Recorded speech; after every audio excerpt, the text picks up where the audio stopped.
Heaven in the Hollows. A story of the street, the cell, and the savior.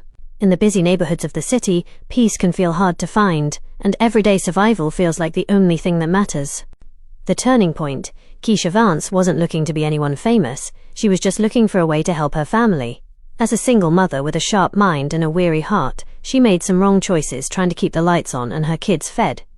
But one major mistake turned her difficult path into a long, difficult time away from home.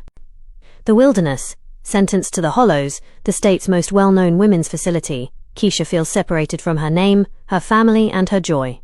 In a place filled with lonely days and tough challenges, she realizes that the walls around her are nothing compared to the sadness in her heart. The discovery. When everything feels completely lost, Keesha finds a worn-out Bible in the corner of a quiet recreation yard. In the middle of her hardest moment, she learns about a savior who understood what it meant to be mistreated, a king who wore a crown of thorns, and a grace that gives everyone a second chance. The mission, now the woman the world gave up on, is becoming the one thing the system can't discourage, a messenger of hope. From the yard to the living halls, Keesha begins to speak a new language, not of anger, but of the spirit. In a place where kindness is sometimes seen as weakness, staying strong enough to share her message will be her greatest journey yet. Prologue. The city streets. The sun hung over the housing projects of Onyx Heights like a bright copper coin, casting long shadows across the cracked asphalt of the lowlands. In this corner of the world, the afternoon air was filled with the sounds of city traffic and the quiet worry of families trying to get by. To an outsider, it was just a tough neighborhood. To the people living there, it was a place where they tried to solve big problems with quick choices. Down on the corner of 4th and Clay, everyday life was moving fast. "Come on, Tasha, let's keep moving," Keesha said, her voice serious and protective. She adjusted the strap of her purse, her eyes watching the end of the block carefully. "I told you, we shouldn't be hanging around here. The neighborhood watch and the local cars are driving around the park. If we look like we're up to no good, we're going to get caught up in trouble." Tasha sighed loudly, leaning against a rusted light pole. "I'm just trying to make things work, Kiki.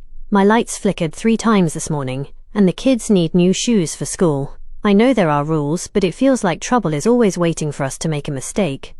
"Then let's be smart," Keesha replied, her face softening with care. "Because I need to go home to my kids tonight. Now let's go." But a wrong choice had already been made. Before they could leave, a sudden flash of blue and red lights lit up the evening sky, turning the twilight into a serious moment. Keesha didn't run. She stood still, realizing that the consequences of her actions had finally caught up to her.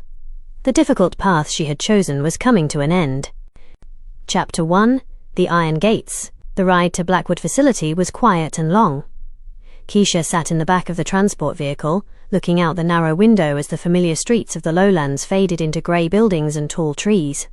The world felt smaller now, her choices leading her to a place she never wanted to be. Her identity felt different now. In the official paperwork, she was no longer just a mother or a neighbor. She was a resident entering a strict facility. The vehicle came to a stop. Above them, the watchtowers of the Hollows stood tall and imposing in the midday sun. "Let's go, Vance," the supervisor said, opening the door. Keesha stepped out, the air smelling of cold concrete. She looked up at the tall security fences surrounding the buildings. "Please, you don't have to rush me," Keesha muttered quietly, her heart beating fast as she tried to keep her courage up. "You need to follow the rules here," a supervisor named Officer Miller said, stepping forward. "You're in the Hollows now. You keep your head down and follow instructions. Do you understand?" Keesha felt a flash of frustration, remembering her independent spirit from the neighborhood. "She doesn't know how hard I've worked," she thought. But then she looked around. She saw other women in uniform, their faces showing the wear and tear of many quiet years behind these walls. "I understand," Keesha whispered. The intake center was full of bright lights and stainless steel counters. They safely stored her personal items and gave her a standard denim uniform. "Step through," Miller directed, pointing toward the heavy door leading to the main living area. The door opened with a heavy sound that echoed through the hallway. Beyond it was a community of hundreds of women trying to find peace in a difficult situation. Keesha took her first step forward. She didn't have anyone with her, but she knew she had to find a way to stay strong. Chapter 2. The Yard. Moving into the open-air recreation yard was a big change.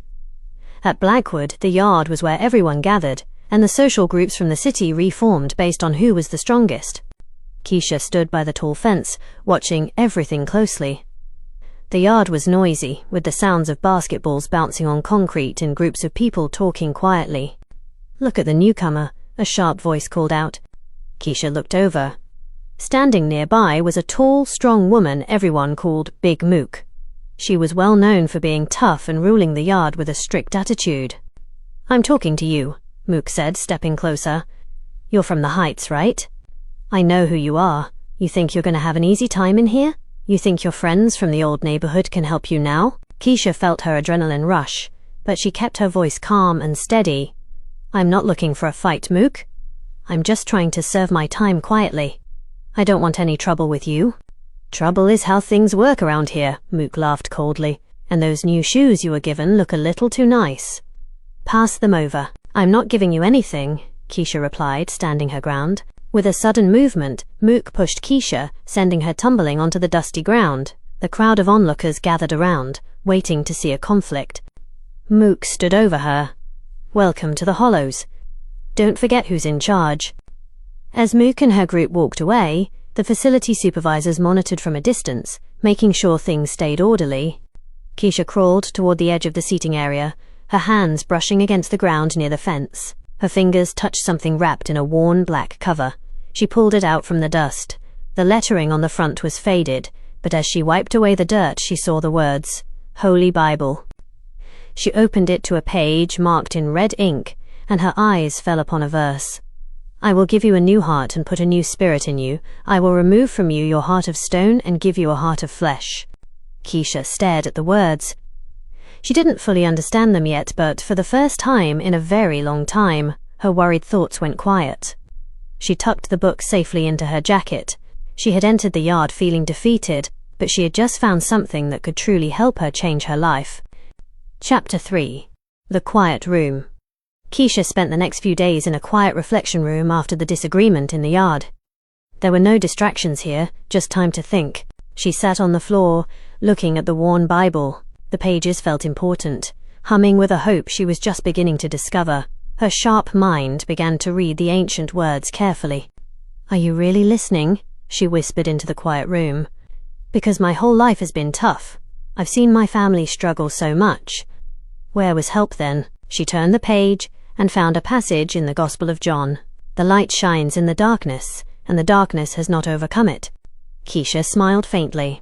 "It feels like the darkness has been winning for a long time, Lord. Look where I am now." But as she read further about a leader who was mistreated, misunderstood, and still chose to forgive, a deep understanding began to grow. This was a story about finding strength in the hardest places. It was a blueprint for keeping your heart pure when things are tough. "Kiki? Are you in there?" a voice called through the hallway gate. It was Tasha, who had been moved to the same section. "I'm here," Keesha said, keeping the book close. "Listen, word is Mook is still upset," Tasha warned, her voice filled with worry. "She thinks you challenged her. You need to prepare to defend yourself when you get back to the main area. You know how it goes. You have to show them you're tough." Keesha looked down at the pages. The old Keesha would have planned a way to fight back, but a change was happening inside her. "I'm not going to fight her, Tasha," Keesha said smoothly. "Then what are you going to do? You think the supervisors are going to protect you?" Keesha ran her thumb over the cover of the Bible. She felt a peaceful warmth in her chest. "I have a new perspective now, Tash, and nobody can take that away from me." Chapter 4. The Community Hall. The doors opened, and Keesha returned to the main living area of the facility. She walked with her head held high, her previous nervousness replaced by a quiet calm. She carried her Bible with her, keeping it close. The dining hall was loud and busy with the sound of trays and voices. At the center table sat Big Mook, surrounded by people who wanted her protection. "Look who's back," Tasha whispered, sitting next to Keesha, looking around nervously. "Key, I'm telling you, Mook hasn't forgotten. You need to be careful." Keesha looked directly at Mook. "I'm not worried, Tasha," she said, her voice steady enough to be heard over the noise. The room grew quiet as Mook stood up and walked over to Keesha's table. "You seem very calm for someone who just spent days reflecting in a quiet room," Mook said, leaning over the table. "You think because you're reading a book that you're safe? I've been here a long time. You still owe me respect." The other residents watched closely. Keesha didn't raise her voice or start a fight. Instead, she placed the Bible on the table between them. "I want to tell you the truth, Mook," Keesha said, looking her in the eyes. "The truth is, we are both just trying to find our way. You think being tough makes you free, but we are both in the same place. You're looking for control when you should be looking for peace." Mook looked at the Bible, surprised by Keesha's calm attitude. "You think words on a page can stop a disagreement?" "No," Keesha said, standing up slowly. "The words remind me that we are meant for better things. I'm choosing a better path. What are you going to do?" For the first time, Mook hesitated. Keesha's peaceful confidence was stronger than any anger. Mook stepped back, her expression changing from frustration to uncertainty. "You're different, Vance," Mook muttered, turning and walking away without causing any more trouble. Keesha sat back down, her hands steady. She opened her book and began to read softly to the people at her table, sharing a message of comfort and leadership. Chapter 5. The Visitation Room. The visitation room was a place of emotional reunions, separated by a thick glass partition. Keesha sat at her station, waiting anxiously until the door opened. Her heart lifted when she saw her daughter. It was Brianna. At 15, Brianna looked just like a younger version of Keesha, wearing a modern jacket and looking guarded and defensive. Her eyes showed the stress of growing up too fast in a tough city. Brianna picked up the phone receiver, her expression a mix of sadness and frustration. "You look different, Mum," she said through the line. "People are saying you changed. They're saying you're not standing up for yourself anymore." Keesha felt the critique, but kept her composure. "I'm not weak, Bri. I'm just tired of making the wrong choices. I found a better way to live, and it starts with a changed heart." "A book isn't going to help us pay the rent, Mum," Brianna said with a sigh. "Things are hard at home right now, and you're in here reading." Keesha placed her hand against the glass. "I am in here praying for you every day, sweetie. I want you to have a better future than I did." "I'm just doing what I have to do to help out," Brianna replied quietly. "I'm helping the older kids down the block." "I don't need a lecture, Mum." Keesha realized the cycle was trying to repeat itself. "Brianna, listen to me," she pleaded gently. "That path leads to a dead end. It takes away your future. You don't have to make the same mistakes I made." "It feels like I don't have a choice," Brianna said, setting the phone down. She stood up, gave a final look, and walked toward the exit. Keesha sat in silence, holding her Bible. She knew she had a lot of work to do to rebuild her family's trust, but she committed herself to praying for her daughter's safety and guidance. Chapter 6. A New Beginning. The main gates of Blackwood opened, and this time, Keesha walked out into the fresh air as a free woman.